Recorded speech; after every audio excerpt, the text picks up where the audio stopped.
nga ba nung nag-aalaga sa'yo, yung mamahal? Kaya ko naman mabuhay mag-isa. Walang nasasayang sa pamamahal. Tandaan niya yan. At ako si Sergio.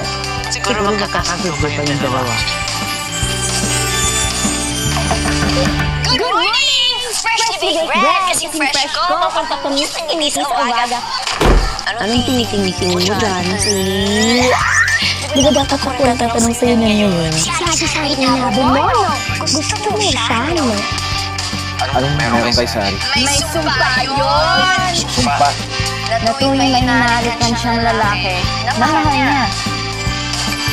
Mawawala.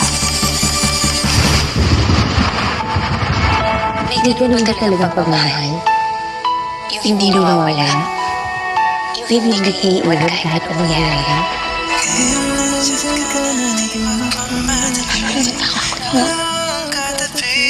Hindi ba sa yung pamahal ko para mawala lahat ng takot ko? Di na maghanap ng kung